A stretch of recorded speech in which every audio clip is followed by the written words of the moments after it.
తల్లులందరినీ ప్రభు దీవించునుగాక. తల్లులైన మీ అందరికీ మరొక్కసారి నా హృదయపూర్వకమైన చెప్పండి. మీరు చిన్నోళ్ళు అవ్వచ్చు, పెద్దలు అవ్వచ్చు, మీరంతా తల్లులే కదా. తల్లులైన ప్రతి ఒక్కరికి నా నిండు మనసుతో ఒక తండ్రిగా, ఒక సేవకుడిగా, ఒక కాపరిగా నా హృదయపూర్వకమైన వందనాలు. దేవుడు మిమ్మల్ని సదాకాలం ఆరోగ్యాలతో, ఆయుష్తో నిండు నూరేళ్ళు మిమ్మల్ని బ్రతికించునుగాక. ఈరోజున ఇంచుమించుగా దేశాలన్నిటిలో కుమారులందరూ కలిసి తల్లి దగ్గరికి వెళ్ళి తల్లితో ఓ చక్కని మాట అంటారు. ఏమంటారు? అమ్మా హ్యాపీ, చక్కగా అంటారు. సరే అన్న ఆ వ్యక్తి ఓ చక్కని స్వీటో, ఓ చక్కని కేకో తీసుకొని వెళ్ళి తల్లి నోట్లో పెట్టి తల్లి దీవెన తీసుకొని ఇంటికి తిరిగి వెళ్తారు. నేనంటాను తల్లి ప్రేమ ఈ ఒక్క రోజుకు పరిమితమైనది కాదు. మరలా చెప్తున్నాను, తల్లి ప్రేమ ఈ ఒక్క రోజుకు పరిమితమైనది కాదు. తల్లి ప్రేమ ఎలాంటిది అంటే నీ కొరకు, నా కొరకు, ప్రతి మానవుని కొరకు తల్లి ఏం చేసింది? తన బిడ్డ కొరకు ప్రాణాన్ని పణముగా పెట్టి బిడ్డకి ఏమిచ్చింది? జన్మనిచ్చింది. నేనంటాను ఆ తల్లి రుణం, ఏ తల్లి రుణం? ప్రాణాన్ని సైతం లెక్క చేయకుండా ప్రాణాన్ని అర్పించుకొని నేను చనిపోయినా పర్వాలేదు, నా కుమారుడు ఎలా ఉండాలి? చెప్పరేంటండి? నా కుమారుడు ఎలా ఉండాలి? బ్రతికితే చాలు. ఒకవేళ చూడండి, డాక్టర్లు చెప్పిన అమ్మా బిడ్డైనా బ్రతికిద్ది, నీవైనా బ్రతుకుతావు అంటే తల్లి నోట ఒకటే మాట వస్తుంది, వెనక ముందు ఏం ఆలోచించదు. వాడు పోతే పోనీలే, నేను ఇంకో కొన్ని కంటాను అందంది. తల్లి నోట వచ్చే మాట ఏంటంటే, నాయనా నేను సచ్చినా పర్వాలా, నా ప్రాణం పోయినా పర్వాలా, నా కుమారుడు, నా బిడ్డ బ్రతికితే చాలు. నేను అంటానండి, ఆడు బ్రతకకపోతే ఇంకొకరిని కనొచ్చు కదా. లేదు. తల్లి ప్రేమ ఎలాంటి ప్రేమ అంటే పవిత్రమైన ప్రేమ. లోకంలో ఎక్కడ మనకు దొరకదండి, లోకంలో ఎక్కడ మనకు కనపడదు. నేనేమాట, బిడ్డల దగ్గర మనకు దొరకదు, కట్టుకున్న భర్త దగ్గర, భార్య దగ్గర ఇలాంటి ప్రేమ దొరకదు. ఒకవేళ పవిత్రమైన ప్రేమ దొరకాలి అంటే, పవిత్రమైన మనసు ఒకవేళ దొరకాలి అంటే మనల్ని కన్నదే బాధను భరించి, మనల్ని కన్నదే శ్రమను అనుభవించి, మనల్ని కన్నదే కన్నీరు కార్చి, మనల్ని కన్నదే ఆ తల్లి దగ్గర తప్ప ప్రపంచములో ఎక్కడ పవిత్రమైన ప్రేమ ఒకటి యేసయ్య దగ్గర దొరుకుతుంది. యేసయ్య తరువాత ఎవరి దగ్గరైనా దొరుకుతుందా అని భూమి మీద భూతద్దం పెట్టి వెతికితే నరలోకంలో ఏ మనిషి దగ్గర కనపడదు. కనపడగలిగిన స్థలం ఏదైనా ఉంది అంటే అది ఎవరు? మనల్ని కన్న తల్లి దగ్గర మాత్రం తప్ప ఎక్కడ దొరకదండి. నేనంటానండి, ఇప్పుడు ఆ తల్లిని మనం ఏం చేస్తున్నా? మాట్లాడరే, నవమాసాలు మోసి కని పెంచి పెద్ద చేసిన ఆ కన్న తల్లిని మనం ఏం చేస్తున్నాం? ఏమండి, కనులారా మనం ఆ తల్లిని ఏమైనా చూడగలుగుతున్నామా? కడుపారా ఆ తల్లికి అంత ఆహారం పెట్టగలుగుతున్నామా? ఏమండి, మనసారా తల్లిని చూసుకొని ఆనందపడగలుగుతున్నామంటే లేదు. ఈ రోజున ఆ ప్రేమ కరువైపోయిందండి. ఈ రోజున ఆ ప్రేమ దూరం అయిపోయింది. తల్లి ఎలాగ ఉంటుంది తెలుసా? ఒక అనాథ వ్యక్తి బ్రతికినట్లుగా. ఎలా బ్రతుకుతుంది? ఓ మాట చెప్పనా? ఓ రోజు ఈ మధ్య ఓ తల్లిగారు నా దగ్గరికి వచ్చారండి. ఓ తల్లిగారు నా దగ్గరికి వచ్చి, నాయనా నీతో మాట్లాడాలి నాయనా అంది. నేను కొంచెం పెద్ద వయసులతో కొంచెం సరదాగా మాట్లాడుతూ ఉన్నాను. కొంచెం పెద్ద వయసు తల్లి లాంటి వ్యక్తులతో ఇంచుమించుగా ఆ తల్లికి 60 నుంచి 70 లోపు ఉండొచ్చండి, పెద్ద వయసు. నేను అలాంటి వాళ్ళతో కొంచెం సరదాగా మాట్లాడతాను. ఏంటి ఏమొచ్చింది నీకు ఈ వయసులో బాధ? కమ్మగా ఉండకపోయావా ఏంటి? ఏమైంది? లేదు నాయనా నీతో నేను మాట్లాడాలి నాయనా అంది. సరే తల్లి లాంటిది కదా అని నిలబడి మాట్లాడుతున్నాం ఇద్దరు. ఆ తల్లి గుండెల నుంచి ఎప్పుడు వరకు దాచుకుందో నాకు తెలియదండి. నా ఎదుట నిలబడి ఒక్కసారి కంట్లో నుంచి నన్ను చూస్తూ ఉంది. కంట్లో నుంచి కన్నీరు కారిపోతూనే ఉంది. నేనన్నాను, ఎందుకమ్మా ఏడుస్తున్నావు, ఏమైంది, ఏంటి నీ బాధ అని అడిగా. ఆ తల్లి ఒకటే అంటుంది, నాయనా ఈ వయసులో నేను ఎక్కడికి వెళ్ళాలో అర్థం కావట్లేదు, ఈ వయసులో నేను ఎక్కడ నిలబడాలో అర్థం కావట్లేదు. ఆ తల్లి చెప్తుంటే అండి, మీరు నమ్మండి, నా గుండె తరక్కపోయింది. ఆ తల్లి ఏడుస్తుంది. ఇప్పుడు ఆమె ఏడుస్తుందని నా కంట్లో కన్నీరు గారింది అనుకో, ఇక ఆమె చెప్పడం మానేస్తుంది. నా కంట్లో కన్నీరు వస్తుంది కానీ నేను ఆపుకుంటున్నా. అంటే ఆ తల్లి వేదన అలా ఉందండి. ఆ తల్లి వేదన. ఆ తల్లి చెప్తుంది, నాయనా ఇంట్లో ఉండలేకపోతున్నాను. ఏ వయసు కూర్చొని బిడ్డలు వండి పెడుతుంటే, ఇంట్లో కోడలు వండి పెడుతుంటే తినవలసిన వయసు అండి. ఆ తల్లి ఏడుస్తుంది, నైనా ఇంట్లో ఎవరు నన్ను పట్టించుకోవట్లేదు. సరే కుమారుడు ఏమైనా పట్టించుకుంటాడా అంటే కుమారుడు కూడా పట్టించుకోవట్లేదు. ఏమైనా కుమారునికి చెబుదామా అంటే ఉండు, నీకేం తెలుస్తుంది బాధ అంటున్నాడు. సరే నా బాధ ఎవరితో నేను చెప్పుకోలేకపోతున్నాను, నా కుమారుడితో చెప్పుకోలేకపోతున్నానయ్యా. సరే కోడల దగ్గరికి వెళ్ళి, అమ్మా ఆకలి అవుతుందమ్మా అని ఏడుస్తూ అడిగిందంటండి ఆ తల్లి. ఏడుస్తూ, అమ్మా ఈ వయసులో నాకు ఆకలి అవుతుందమ్మా అని ఏడుస్తూ అడుగుతుంటే కోడలు ఏం చేయాలండి చెప్పరేంటి? కోడలు ఏం చేయాలి? ఒక తల్లి కూతురును చూచినట్లుగా, అవును కదా, కూతురు తల్లిని చూచినట్లుగా ఇప్పుడు ఈ కోడలు ఏం చేయాలి? నా అమ్మే కదా, నాకెవరున్నారు ఇక పెద్ద దిక్కు ఇంట్లో అని చూడవలసిన ఆ కోడలు ఏం చేసింది తెలుసా? ఏది నేను నీకు వండి పెట్టేది, తింటే తిను మర్యాదగా, లేకపోతే ఇంట్లో నుంచి వెళ్ళిపో. ఎవరు ఆ కోడలికి భర్తని కన్నది ఎవరు చెప్పరేంటండి? ఆ కోడలికి భర్తనిచ్చింది ఎవరు? ఈ తల్లే కదా. ఈ ఆస్తి అంతటిని అనుభవించేటట్లుగా చేసింది ఎవరు? ఈ తల్లే కదా. ఈ తల్లి లేకపోతే కొడుకు ఎక్కడిది? కొడుకు లేకపోతే నువ్వెక్కడా? ఏమండి ఒకసారి ఆలోచించండి. ఈ తల్లి లేకపోతే కొడుకు ఉంటాడా? ఈ కొడుకు లేకపోతే నీకు ఈ స్థితి కలుగుతుందా? ఒకసారి ఆలోచించండి. ఆ తల్లి ఏడుస్తుంది.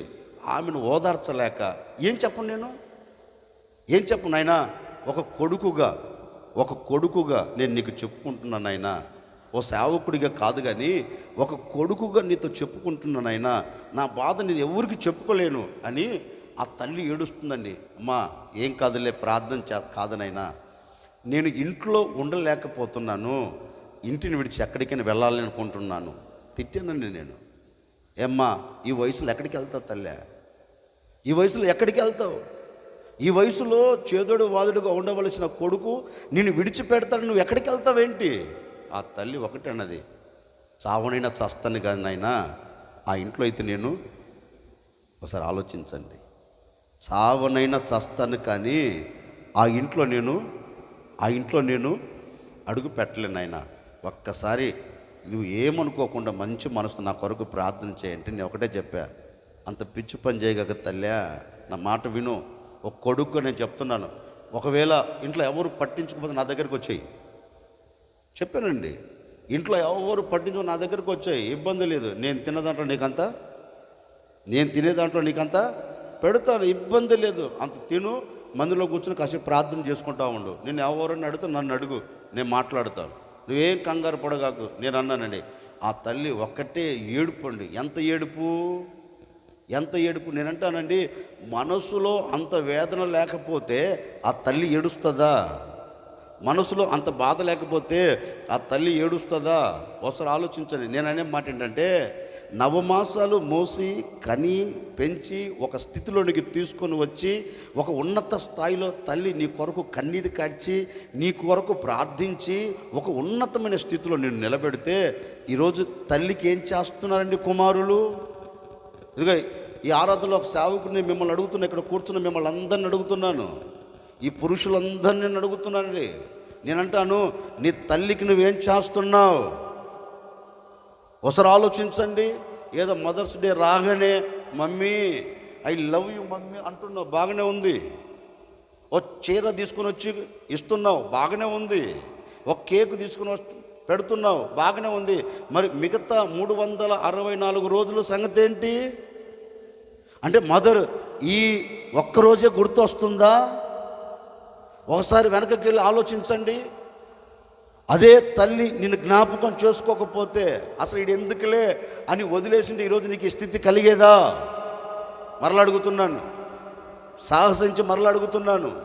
అదే తల్లి కానీ ఇప్పుడు నువ్వు త్రోసివేసావే, ఇప్పుడు నువ్వు దూరం పెట్టావే, అదే తల్లి ఆ రోజు ఏ రోజు చిన్నతనములోనే వీన్ని ప్రక్కన పెట్టేస్తాను అని నిన్ను వదిలిపెట్టింటే ఈరోజు నీ స్థితి ఏంటి? ఓసారి ఆలోచించండి. ఓ తండ్రికి ఒక సేవకుడు చెప్తున్నా వినండి. తల్లిని సన్మానించని వాడు ఎవరు? చెప్పరేంటండి? శాపగ్రస్తుడని వాక్యం చెప్తుంది. నీ తల్లిని నువ్వేం చేయాలి? సన్మానించాలి. నీ తల్లిని నువ్వేం చేయాలి? గౌరవించాలి. నేనంటాను, నీ భార్యకి ఇచ్చిన గౌరవం నీ తల్లికి ఇవ్వలేకపోతున్నావే, అట్లా నీ భార్యకి ఇవ్వద్దంటలా. నేను భార్యకి ఇవ్వద్దంటలా. భార్యకి మించిన ప్రేమ ఎవరి మీద ఉండాలి? తల్లి మీద ఉండాలి. తల్లి తర్వాతే, చెప్పరేంటి? మీ వైపు చూస్తున్నానేంటి? వాళ్ళ వైపు కదా. తల్లి తర్వాతే నీకు ఎవరి మీద ప్రేమ రావాలి? నువ్వు కట్టుకున్న నీ భార్య మీద ప్రేమ రావాలి. అట్టాడిది తల్లిని విడిచిపెట్టి, ఒకవేళ ఆ తల్లి నీవు విడిచిపెట్టిన దానిని బట్టి కన్నీరు కార్చిందనుకో, అది నీకు ఆశీర్వాదం కాదు. మళ్ళా చెప్తున్నాను, తల్లి నీవు పెట్టే బాధను అనుభవించలేక నీవు చూడని ఆ స్థితిని తలంచి, అయ్యో నా కుమారుడు నన్ను విడిచిపెట్టాడు, నా కుమారుడు నాకు దూరం అయిపోయాడు, ఏంటా నా జీవితం, ఏంటా నా బ్రతుకు అని దానిని తలంచి నీ తల్లి కన్నీరు కారుస్తే అది నీకు దీవెన? దీవెన కాదు. ఆ కన్నీరు నీకు శాపంగా మారుతుంది. అందుకే ఆ దినం మరలా రాకతొలికే ఇదిగో ఈరోజు మనసారా ఒక తండ్రిగా మీతో చెప్తున్నానండి. ఎవరైతే తల్లిని సన్మానిస్తారో, ఎవరైతే తల్లి మీద ప్రేమను మమకారాన్ని చూపెడతారో ఆ కుమారుడు జీవితాంతం ఆశీర్వాదకరంగా నిలబడతాడండి. దేవునికి స్తోత్రం. గట్టిగా చెప్పండి హల్లెలూయా. నేనంటాను జంతువులకు పశువులకు చాలా ప్రేమలు ఉంటాయి, చాలా ప్రేమలు ఉంటాయి. ఈరోజున ప్రేమ కరువైపోయింది ఎవరికి? మానవునికే. ఏమ్మా, నేను మీ వైపు కూడా కొంచెం మాట్లాడుతున్నాను, సాహసించి మాట్లాడుతున్నాను. ఈరోజు మదర్స్ డే అయినా పర్వాలేదు, కొంచెం సాహసించి మాట్లాడుతున్నాను, ఏమనుకోవద్దు. నేను అంటానండి, వాళ్ళ అమ్మగారు నీ ఇంట్లో ఉంటే నువ్వు ఎలా చూడాలి? మాట్లాడండి. వాళ్ళ అమ్మగారు, నువ్వు కట్టుకున్న భర్త కన్న అమ్మగారు నీ ఇంట్లో ఎలా చూడాలి? ఇది ఎప్పుడు పోద్దరా అని చూడకూడదు. నేనంటాను, ఈరోజు నువ్వు ఏ కొలతతో కొలుస్తున్నావో ఒకరోజు నీ కోడలు నిన్ను కూడా, ఒక మాట చెప్పనా, ఒకరోజు ఒక కుమారుడు, ఆ కుమారుడు ఒక ఉన్నతమైన స్థితిలో ఉన్నాడట. రోజులు గడిచే కొలది ఇప్పుడు తండ్రి ఏమవుతాడు? చెప్పరేంటండి? ముసలోడవుతాడు. ఇక ముసలోడు అయిన మరుక్షణమే ఈ కన్న బిడ్డ, ఈ ముసలోళ్ళకున్న ఒక పెద్ద మనసు ఏంటంటే, పెళ్ళి ఎంతవరకు పిల్లల మీద ప్రేమ ఉంటుందండి. ఎవరికి? ముసలోళ్ళకి. పెళ్ళి అయిపోయిన తర్వాత మనసు ఎవరి మీదకి వస్తుంది? మనవాళ్ళు. ఇంకా కూతురుని పట్టించుకోరు, కొడుకును పట్టించుకోరు. ఇక మనవలతో ఆటలాడుకుంటూ ఉంటారు. ఆ రోజు వచ్చింది, మనవలతో ఆటలాడుకుంటుంటే తండ్రిని కుమారుడు పిలిచి అన్నాడంట, నానా ఇదిగో పిల్లలతో నువ్వు వాడుకోగాకు, ఎందుకంటే నీవు ఎలా ఉన్నావు, ముసలితనంలో ఉన్నావు, మళ్ళీ నీ జబ్బు వాళ్ళకు వస్తుంది అని ఆ తండ్రి దగ్గర నుంచి పిల్లని బయటికి తీసేసాడంటే. నేనంటాను, అనకూడదు అంటున్నా, వీడు కసాయి వాడు అంటావా కొడుకు అంటారా? చెప్పరేంటండి? వీడు కసాయి వాడా కొడుకా? మాట్లాడరే, కసాయివాడే కదా. నేనంటాను, ఆ వృద్ధాప్యంలో ఉన్న తల్లిదండ్రులు పిల్లలతో ఆడుకుంటే ఎంత మురిసిపోవాలండి, ఎంత ఆనందపడాలి, ఎంత సంబరపడాలి. ఒకటి అంటున్నాడు, పిల్లల్ని దగ్గరికి తీసుకోవద్దు, సరేనాయన అని వదిలిపెట్టేశాడండి. ఒకరోజు చూసి తట్టుకోలేక ఇక్కడ ఉంటే కుదరదులేని వాళ్ళ నాన్నని పిలిచి, నువ్వు ఇంట్లో నుంచి ఎక్కడికైనా వెళ్ళిపో, నువ్వు ఇంట్లో నుండి ఎక్కడికైనా వెళ్ళిపో అంటే అతను అన్నాడంట, నాయనా ఈ వయసులో నేను ఎక్కడికి వెళ్ళను, ఈ వయసులో ఎక్కడికి వెళ్తే నాకు క్షేమం కలుగుతుంది, నువ్వు ఎక్కడికి వెళ్ళినా చావు. ఈ రోజున పిల్లల నోట వచ్చే మాట అదండి, తల్లిని అదే అంటున్నారు, తండ్రిని కన్న బిడ్డలు అంటున్నారు, నువ్వు చావు. ఒరే దరిద్రుడా, తల్లిని ఏమంటున్నాడు తెలుసా? వాడు వయసు చూస్తే పెద్ద వయసు ఏం కాదు, మరలా చిన్న వయసు అండి. చిన్న వయసులోనే ఎంత మూర్ఖంగా ఈరోజు పిల్లలు తయారైపోయారంటే అంత దారుణంగా తయారైపోయారు. అసలు తల్లిని తట్టవలసిన మాటేనా, తండ్రిని అనవలసిన మాటేనా? వయస్సుకు మించిన మాట ఈ రోజున పిల్లల నోట వస్తుందండి, పిల్లల నోట వస్తుంది. అతను అంటాడు, నువ్వు ఎక్కడికి వెళ్ళినా చావు, సంబంధం లేదు నాకు అని తిడితే ఆ ఇంట్లో ఉన్న పెద్ద ఆయన, ఆ తండ్రి కన్నీరు కార్చుకుంటూ వెళ్ళిపోతున్నాడండి. ఆ ఇంట్లో ఉన్నాడు కదా మనవడు, రోజు తాతతో ఆడుకుంటాడు కదా. అప్పుడు నాన్నని అడిగాడంట, నానా తాతయ్య ఎక్కడికి వెళ్తున్నాడు, రోజు ఇంట్లోనే కదా ఉండేది, ఇప్పుడు ఎక్కడికి వెళ్తున్నారంటే ఎక్కడికోసాడికి వెళ్తాను, నీకెందుకు నోరు మూయి అనంట. లేదు నాన్న నువ్వు చెప్పాల్సిందంటే నాన్న అంటాడంట కొడుకుతో, ఇక మీద తాత మన ఇంటికి రారా, వెళ్ళిపోతున్న ఆ తాత వైపు చూచి తండ్రితో అంటున్నాడంట, నానా అదిగో తాతయ్య భుజాల మీద ఉందే ఆ దుప్పటిని తీసుకొనిరా, నాకు కావాలి. ఒరే ముసలోడికి అదొక్కటి ఉండేది, ఇంట్లో నుంచి పంపిస్తున్నాను కదా, ఏమి ఇవ్వాలా, నేను ఇంట్లో నుంచి పంపిస్తున్నా కదా, ఏమి ఇవ్వదలుచుకోవాలా, అందుకని ఆ ఒక్కటి దుప్పటితోనే ఎక్కడోసారి రోడ్ల మీద పడుకుంటాడు, కప్పుకుంటాడు అని పంపించాను రా ఇచ్చి అంటే, లేదు నాకు కావాల్సింది అన్నాడు. ఇంకేం చేస్తామండి, కొడుకు మాట కాదనలేడు కదా తండ్రి. పరిగెత్తుకుంటూ వెళ్ళి తండ్రి భుజం మీద ఉన్న ఆ దుప్పటిని లాగేసేసాడండి.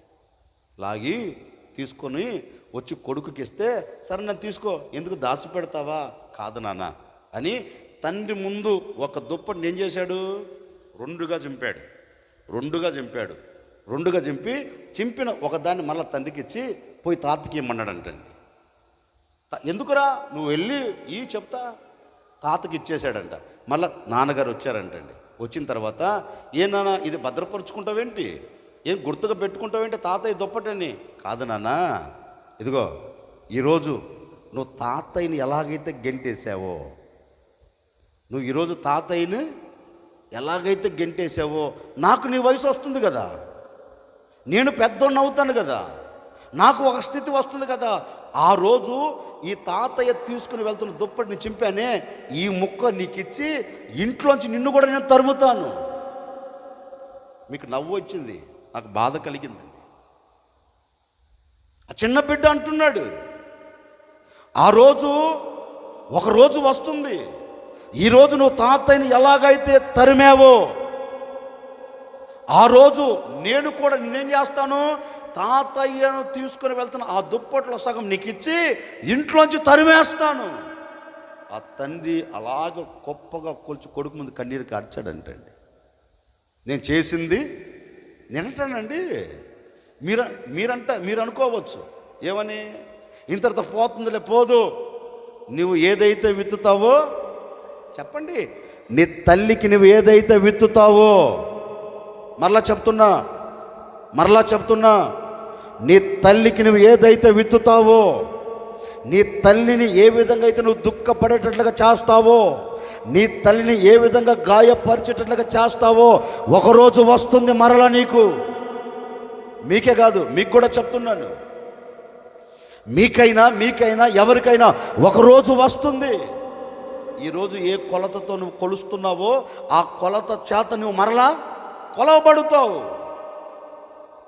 ఈరోజు నీ తల్లిని ఎంత దుఃఖపరుస్తున్నావో రేపటి రోజున నీ పిల్లల్ని అంత దుఃఖపరుస్తారు. అందుకని ఓ సేవకుడు చెప్తున్నాను, ఈ వృద్ధాప్యంలో ఉన్న ఈ తల్లులు ఎంతకాలం బ్రతుకుతారేంటండి? వృద్ధాప్యంలో ఉన్న తల్లిదండ్రులు ఎంతకాలం జీవిస్తారేంటి? ఉన్న 4 రోజులు ఎలా చూడాలి? కన్న బిడ్డలాగా. నువ్వు కన్నప్పుడు నీ పిల్లలను ఎలా చూస్తావో దానికి మించి నీ తల్లిదండ్రులు ఎలా చూడాలి అలా చూడాలి, ప్రేమ మమకారాలతో. ఈరోజున అవి కరువైపోయాయి, అవి కంటికి కనబడట్లేదు. అందుకని ఈ సంఘముగా సమకూర్చబడి మీ అందరితో నేను చెప్తున్నానండి, ఏదో ఈ స్పెషల్ రోజు కదా, ఈరోజు వెళ్ళి నా తల్లి దగ్గరికి వెళ్ళి నేను కలిసి మాట్లాడే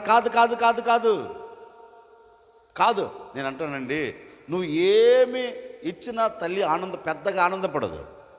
నువ్వు కోట్లు నోట్లు తెచ్చిపెట్టి లేకపోతే సంవత్సరం బట్టలు పెట్టినా ఆనందపడదు. అదే తల్లి దగ్గరికి వెళ్ళి ప్రేమగా కూర్చొని 4 మాటలు మాట్లాడే చూడండి. అదే తల్లి దగ్గరికి వెళ్ళి నువ్వు కోట్లు ఇవ్వాల్సిన అక్కర్లేదండి. మరలా కుమారులకు చెప్తున్నా, కుమార్తెలకు చెబుతున్నా, నీ తల్లికి నువ్వు కోట్లు ఇవ్వాల్సిన అక్కర్లేదు. నీ తల్లికి ఆస్తులు సమకూర్చి పెట్టవలసిన అక్కర్లేదు. నీ తల్లి ఏమండి కూర్చొని పక్కన కూర్చొని, ఏమ్మా ఏ సంగతి, కొంచెం తినకపోయావా అని ఒక్క మాట అడిగి చూడండి ప్రేమతో. ఆ తల్లి అందరితో చెబుతుంది, నా కుమారుడు నా దగ్గరకు వచ్చాడు, ప్రేమతో మాట్లాడాడు. అంత అన్నం పెట్టి నువ్వు 100 రూపాయలు చూడు, చెప్తుందేమో, చెప్పదు. తల్లికి కావాల్సిందేంది? డబ్బులు కాదు. తల్లికి కావాల్సిందేంటి? చీరలు కాదు. తల్లికి కావాల్సిందేంటి? గాజులు కాదు. తల్లికి కావాల్సిందేంటి? ప్రేమ మమకారం. తల్లి ఆశించేది అదే. నా బిడ్డను చిన్నప్పుడు ఏ విధంగా నేను ప్రేమించానో, నా బిడ్డను చిన్నప్పుడు ఏ విధంగా మమకారముతో నేను పెంచానో, చిన్నతనంలో నా బిడ్డను ఏ విధంగా మమకారంతో నేను నా బిడ్డను చూచానో, ఈ వృద్ధాప్యంలో కూడా నా బిడ్డ నాకు ఆ ప్రేమ పంచుది చాలనుకుంటుందండి. ఇంకేం ఆశించదు నీ దగ్గర నుండి, నీ దగ్గర నుంచి ఏం కోరుకోదు. నీ దగ్గర నుంచి కోరుకునేది ఒకటే, ప్రేమ.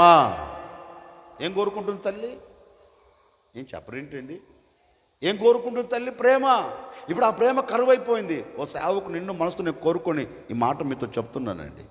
ఒకవేళ ఇప్పటి వరకు నీ తల్లిని ఏడిపించావేమో, ఒకవేళ ఇప్పటి వరకు నీ తల్లిని దుఃఖపడేటట్లుగా చేశావేమో, నీ తల్లి కంట వస్తున్న కన్నీళ్లకు కారణము నీవు అయి ఉన్నావేమో, ఒకవేళ ఎవరితో చెప్పుకోలేక మూగ వేదన అనుభవిస్తుందేమో నీ తల్లి, ఎవరితో చెప్పుకోలేక, ఎవరితో విన్నపించుకోలేక, ఎవరితో పంచుకోలేక ఒక్కతే కుమిలి ఏడుస్తూ వస్తుందేమో నీ తల్లి. ఇదిగో ఇప్పటికైనా నీ మనసు వికసించకపోతే, ఇప్పటికైనా నీ మనోనేత్రలు తెరవకపోతే, ఇప్పటికైనా నీ మనసు పెద్దది చేసుకొని విశాలమైన హృదయముతో నీ తల్లిని హక్కున చేర్చుకొని ఈ చివరి దినాలలో నీ తల్లికి నీ ప్రేమ పంచకపోతే నీవు మనిషివి కాదు. మరలా చెప్తున్నాను, నీవు మనిషివి కాదు. నీవు మనిషివి అయితే నీ తల్లిని ఏం చేస్తావు? చెప్పరేంటండి? నీ తల్లిని ఏం చేస్తావు? ప్రేమతో ఆహ్వానిస్తావు, ప్రేమగా చూస్తావు. అలాంటి ప్రేమ ఇప్పటి వరకు నీలో ఉందా? ఒకసారి ఆలోచించండి. నేను అంటానండి, కుమారుని బిడ్డల కోసం తల్లి ఏం చేసింది? ఒక మాట చెప్పనా? ఇప్పుడు డాక్టర్ దగ్గరికి వెళ్ళినప్పుడు డాక్టర్లు చెప్పేశారు, అమ్మా దేవుడు నీకు గర్భఫలం ఇచ్చాడు, నువ్వు కాళ్ళు కింద పెట్టకూడదంటే ఏం చేస్తుంది తల్లి? మాట్లాడరే, కింద పెడుతుందా? పెట్టదు. ఆ డాక్టర్ కూడా చెప్తాడు, అమ్మా నీకు ఇష్టమైనవి ఏమున్నా నీవు తినకూడదు,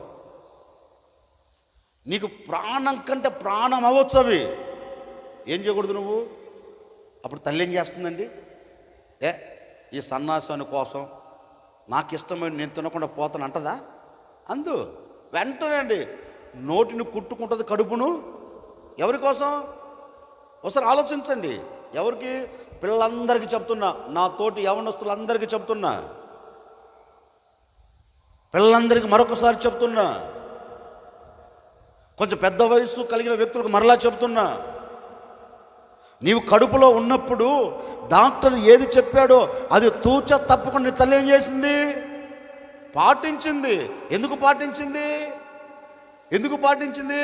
ఒకవేళ ఇప్పుడు నేను తినకపోయినా పర్వాలేదు, నా కుమారుడు ఆరోగ్యకరంగా ఉండాలి, నా కుమార్తెను నా కళ్ళ ముందు నేను చూడాలి. అది ఏం చేస్తుంది తెలుసండి? తన కోరికలన్నిటిని తల్లి ఏం చేస్తుంది? చంపుకుంటుంది. ఒక మాట చెప్పనా, బిడ్డ కోసం తన అందాన్ని కూడా పోగొట్టుకుంటుంది. ఎవరు? ఒక బిడ్డ కోసం అందాన్ని పోగొట్టుకుంటుంది. ఒక బిడ్డ కోసం తనకు కావలసిన కోరికలన్నింటినీ చంపుకుంటుంది. ఏదైనా కావచ్చు, అది ఏదైనా కావచ్చు. ఎవరి కోసం? బిడ్డ కోసం కోరికలన్నింటినీ చంపుకుంటుంది. బిడ్డ కోసం ఆఖరికి ఏం చేస్తుంది? నేను ప్రారంభంలో చెప్పా, తన బిడ్డ కొరకు ఏం చేస్తుంది? ప్రాణాన్ని కూడా లెక్క చేయదు. నేనంటానండి, అలాంటి తల్లిని ఎలా దూషించగలుగుతున్నారండి? నేను మరలా అడుగుతున్నాను, అలాంటి తల్లిని ఎలా నువ్వు దూషించగలుగుతున్నావు?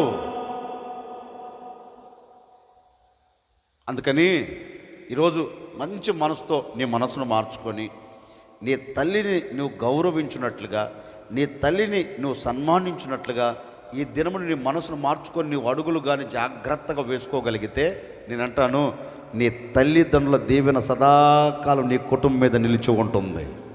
ఎవరి మీద? ఎవరి మీద? నీ మీద. అందుకే పాత నిబంధనలు మన పితరులందరూ ఏం చేసేవారు తెలుసండి? ఇక నేను చస్తాను అనుకున్న ఆ సమయంలో ఈ తల్లిదండ్రులు ఏం చేస్తారు సార్? పిల్లలను పిలిచి వారిని ఆశీర్వదించినట్టు లేఖనాలలో రాయబడింది. తల్లిదండ్రులు చేసింది అదే మన పితరులు. ఇక నేను చనిపోతాను, ఇక నేను బ్రతకను అనుకున్న ఆ చివరి క్షణాలలో బిడ్డలను పిలిచారు, బాబురా ఎందుకు నాన్న రారా, నేను ఉంటానో ఉండో నాకు తెలియదురా, చనిపోయేటప్పుడు చనిపోక ముందే చనిపోయే లోపే నేను నిన్ను ఆశీర్వదించాలనుకున్నారా అని బిడ్డలను పిలిచి మనసారా ఆశీర్వదించారండి. ఆ ఆశీర్వాదం తన బిడ్డల మీద నేటి వరకు ఆ సంతతి మీద నిలిచి ఉంది. నేనంటానండి, నీ తల్లిదండ్రుల దీవెన నీకు కావాలి, నీ తల్లిదండ్రుల ఆశీర్వాదం నీకు కావాలి. నీ తల్లిదండ్రుల కన్నీరు కాదు, నీ తల్లిదండ్రుల శాపం కాదు, నీ తల్లిదండ్రుల వేదన కాదు. నీకు కావాల్సిందేంటి? నీకు కావాల్సిందేంటి? నీ తల్లి నీ తండ్రి దీవెన నీకు కావాలి. ఇదిగో ఈ మదర్స్ డే రోజు మనసారా కోరుకుంటున్నాండి, మీ తల్లిదండ్రుల దీవెన ఇది మొదలుకొని ప్రభు వచ్చేంత వరకు మీ కుటుంబాల మీద నా దేవుడు నిలబెట్టబోతూ ఉన్నాడు, నీ సంతతి మీద నిలబెట్టబోతూ ఉన్నారు. నా దేవుని దీవెన మీ గుడారాలకు కలుగునుగాక. గట్టిగా చెప్పండి హల్లెలూయా. అందుకని ఈరోజు మనం ఏం చెయ్యాలంటే, మనల్ని కన్న తల్లిని మనం ఏం చేయాలి? ఇప్పుడు గట్టిగా చెప్పండి, ఏం చేయాలి? సన్మానించాలి. నువ్వు సన్మానించకపోగా ఇప్పుడు ఏం చేస్తుంది తెలుసా? దూషి చేస్తున్నా, అనకూడని మాటలు అంటున్నావు నీ తల్లిని. నేనంటాను, ఒరే సామెత ఒకటి, తల్లి పాలు తాగి తల్లి ఎదను తనినట్లుగా ఈ రోజున బిడ్డలు ఏం చేస్తున్నారు? ఈ రోజున ఏం చేస్తున్నారండి? తల్లినే నీకేం తెలుసు, ఏం తెలుసు? ఒరే ఏం తెలియక నీ పెద్దను చేసిందా? తల్లికి ఏం తెలియక నీ పెంచిందా? నీవు ఈ స్థితిలో నిలబడ్డావు, తల్లికి ఏం తెలియకుండా ఆ స్థితిలో నువ్వు వచ్చావా? ఒకసారి ఆలోచించండి. పిల్లలకు మరీ ముఖ్యంగా చెప్తున్నా, ఈ ఆడపిల్లలు కూడా తల్లిని ఇష్టం వచ్చినట్టుగా మాట్లాడలేరంటారా? ఆడపిల్లలండి, అమ్మాయి ఇది మంచిది కాదమ్మా అంటే నీకేం తెలుసు? ఇప్పుడు కల్చర్ ఇంతే. ఏంటిది? పోతావే తల్లే, కల్చర్లో కలిసిపోతావు, కాలంలో కలిసిపోతావు. ఈరోజు బిడ్డలు నోట రావకూడని మాటలు వస్తున్నాయండి. నన్ను మనసుతో కోరుకుంటున్నా, మరి ముఖ్యంగా నా చెల్లెలకు చెప్పినట్లుగా, నా తమ్ముళ్ళకు చెప్పినట్టు చెప్తున్నా, యవన బిడ్డలకి, నీ తల్లిని నీ తండ్రిని ఏం చేయాలి? చెప్పండి. ఒకవేళ అలా లేదా, ఈరోజు మనసును మార్చుకోండి. మీ తల్లిని గౌరవించి చూడండి, నీ తల్లిని సన్మానించి చూడండి, నీ తండ్రిని సన్మానించి చూడండి. ఆ దీవెన సదాకాలం చెప్పండి నిలిచి ఉంటుంది. కనుక తల్లిదండ్రులను చూచిన బిడ్డలందరూ ఈరోజు ఇంటికి వెళ్ళంగానే తల్లిని పిలిచి, ఏమండి ఆ తల్లి పాదాలు, తప్పేం కాదు, తల్లి పాదాలు కడిగి ఆ తల్లికి ఇవ్వాల్సిన ఇచ్చి ఆ తల్లి చేత దీవెన పొందుకొని తిరిగి వెళ్ళండి. ఇంటికి వెళ్ళి చేయండి. ఎవరికి అంటే ఇది ఒక్కరోజు అంటారా? కాదు, నువ్వు బ్రతికి ఉన్నంత కాలం అనకూడదు అంటున్నాండి. ఆ తల్లి కాళ్ళు కడిగిన నీళ్ళు నువ్వు తాగిన రుణం తీర్చుకోలేవు. మళ్ళీ చెప్తున్నా, నీ తల్లి పాదాలు కడిగిన కాళ్ళు కడిగిన ఆ నీళ్లు నువ్వు తాగిన తల్లి రుణాన్ని నువ్వు తీర్చుకోలేవు. ఆ తల్లి రుణం తీరబోదు కూడా. నువ్వు ప్రాణం ఇచ్చినా నీ తల్లి రుణాన్ని నువ్వు తీర్చుకోలేవు. అందుకని నా మాట వినండి. సదాకాలం నీ తల్లిని నువ్వు వినండి, బాగా చూసుకోకపోయినా పర్వాలేదు, కానీ నీ తల్లిని దూషించగాకండి. నీ తల్లిని నీ తల్లిని ఏం చేయాలి? ప్రేమించండి, గౌరవించండి. ఆ దీవెన మనకు కలుగుతుంది. దేవునికి స్తోత్రం. మరొకసారి తల్లులందరికీ నా హృదయపూర్వకమైన ధన్యవాదాలు. దేవుని కృప మీ అందరికీ తోడై ఉండును గాక.